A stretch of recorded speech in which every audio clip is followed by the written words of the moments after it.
Assalomu alaykum. Ko'pchilik qizlar kommentariyaga SPF kremlarim obzorini qilib berishimni iltimos qilishuvdi.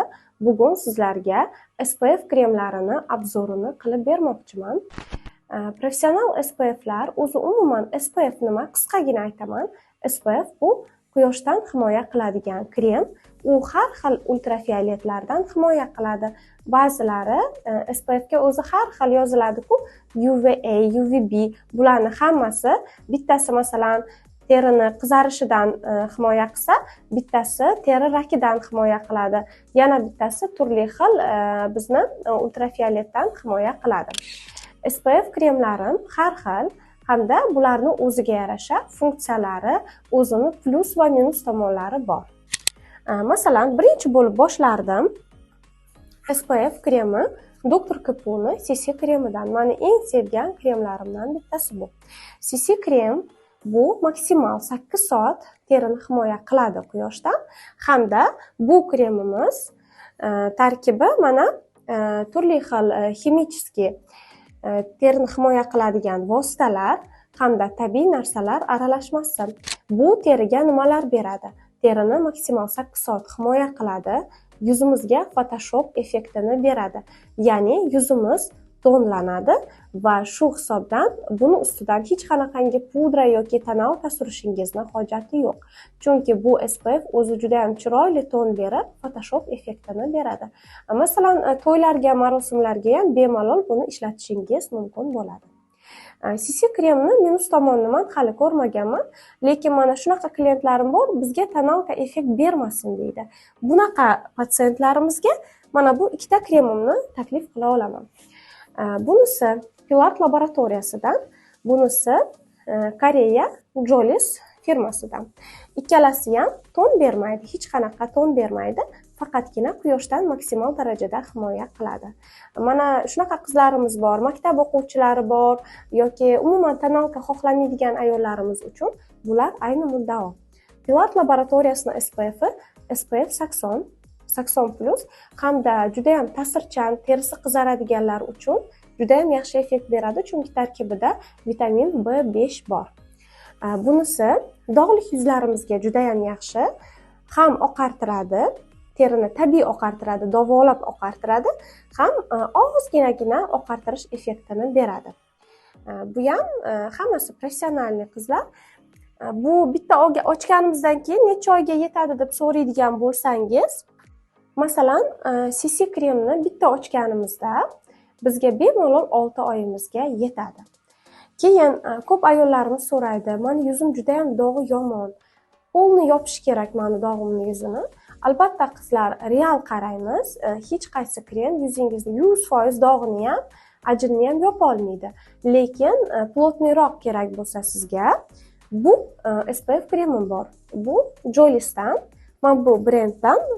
Bu ton bermaydigan varianti bo'lsa, bu plotniy ton beradigan varianti. Даже CC kremdan ham sal plotniyroq ton beradi. Bu SPFlarimiz qizlajonlar, mana bilamizki, tonalka juda ham zarar. Terini qaritadi. Bularni tarkibidagi ton beruvchi vositalar umuman teriga zarar bermaydi. Nabarot, siz buni ishlatavergan saringiz dog'laringiz sekin-sekin ocharib, ajinlar kamayib boradi. Bu minglab ayollarimda isbotlangan. Bu hech qanaqangi reklama emas. Buni olib ishlatganlar juda ham yaxshi bilishadi. Keyin yana bitta savolga shu o'rinda javob berib ketaman. Ko'pchilik so'raydi, SPFni har 2 soatda yangilash shartmi? Men bu fikrga umuman qarshiman. SPFni agar siz yopiq binoda ishlasangiz yoki yopiq binoda faoliyat olib borsangiz, ertalab surganingiz kechgacha yetadi. Agar ochiq joyda, quyoshli joyda bo'lsa, albatta kunni yarmiga kelganda bir martagina almashtirib yuborishingiz kerak bo'ladi. Keyingi yana bitta SPF haqidagi fikrimni bildirib ketmoqchiman. SPF kremlarni ko'pchilik hozir nima uchun siz aynan bozordagisini bizga taklif qilmayapsizda, o'zingizni professional SPFingizni maqtayapsiz deydigan savollar ham tug'ilishi mumkin. Bu savolga ham javob berib ketaman. Men yaqinda bitta videoni ko'rib shokka tushib qoldim. Bu videodan ozginagina namuna sizlarga yuqorida berib ketaman. Siz tasvirda xorijiy brendlar ostidagi kosmetika vositalarining shunchaki bo'sh qutisi, qadog'i, yorliqlari va himoya qoplamlarini ko'rib turibsiz.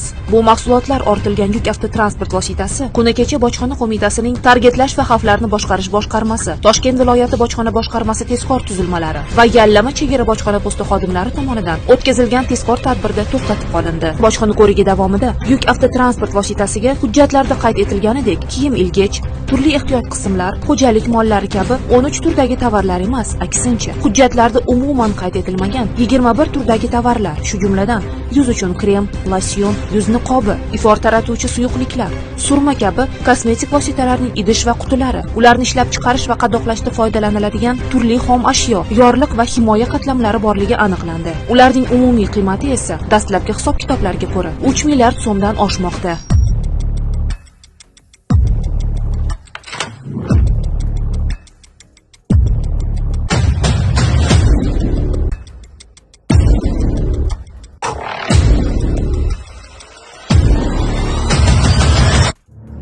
Sodda qilib aytganda, ushbu qadoqlarda mahsulot xorijda ishlab chiqarilganiga doir ma'lumotlar yozilgan bo'lsa-da, aslida esa mazkur soxta, qalbaki kosmetika vositalari keyinchalik ichki hududdagi biron yashirin yoki qo'lbola sexlarda tayyorlanib, qadoqlanishidan dalolat beradi. Iste'molchi esa ushbu mahsulotni go'yoki xorijdan keltirilgan deb ishonadi va xarid qiladi. Ammo bunda mahsulotning sifati umuman kafolatlanmaydi. Bojxona xodimlarining ushbu taxmini tezkor tadbirning keyingi bosqichida o'z tasdig'ini topdi. Bojxona qo'mitasining tezkor tuzilmalari tomonidan huquqni muhofaza qiluvchi boshqa organlar bilan hamkorlikda tezkor tadbir davom ettirilib, ushbu tovarlar yetkazilishi nazarda tutilgan manzil aniqlandi. Natijada Bo'ki tumanidagi omborlardan birida xorijiy brendlar nomi ostidagi kosmetika va parfyumeriya vositalarining qalbaki nusxalarini ishlab chiqaruvchi yashirin sex faoliyati fosh qilindi.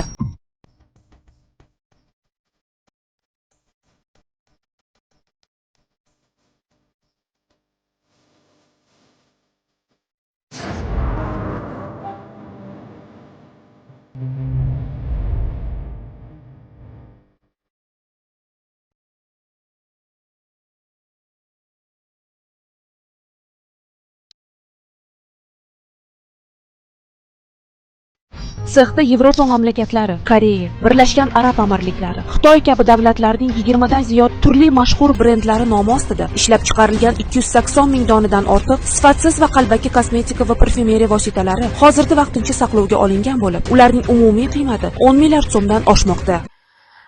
Hozir bizda shunaqa O'zbekistonga kirayotgan har bitta bozordagi kosmetikalarni o'zimizda katta qozonlarda tayyorlab, upakovkasini olib, yopishtirib, tarqatib yotishibdi. Shu uchun ko'p ayollar menga dod deb kelishyapti dog'dan. Bu narsani o'zim shaxsan guvohi bo'lyapman. 3 yildan buyon bizda shu ahvol. Ko'chani SPF'dan где-то menga har yili 20 ta 30 ta ayol bahorda yig'lab kelishyapti. Shu uchun hurmatli ayollar, mayli boshqa narsaga sal kamroq pul sarflasangiz ham SPFdan pulingizni ayamang. Mana qizlarjonlar, Pilar laboratoriyasi SPFimiz. Bu quyoshdan maksimalniy himoya qiladi, 80.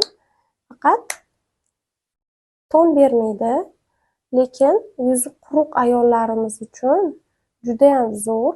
Buni ishlatgan paytingiz umuman namlantiruvchi krem ishlatishingizga hojat qolmaydi. Chunki bu krem terini chuqur namlantiradi va surgan paytingiz shunaqa terini tinchlantiradi. Bu sizga teringizga tinchlantiruvchi effektni beradi. Teriga juda ham yengil yotadi va hech qanaqangi o'zidan iz qoldirmaydi. Buni maktab yoshidagi qizlarimiz bemalol mana ko'pchilikni dadasi bo'yanishga qo'ymaydi, shunaqa qizlarimiz ishlatsalar bo'ladi. Qarang, hech qanaqangi effekt yo'q, faqatgina himoya hamda namlantirish effekti bor.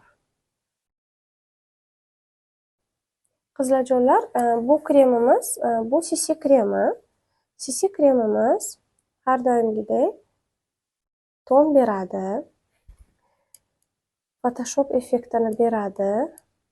Lekin CC krem degani o'zi bilasizlar, color correction, ya'ni har bitta terini rangiga moslashadi.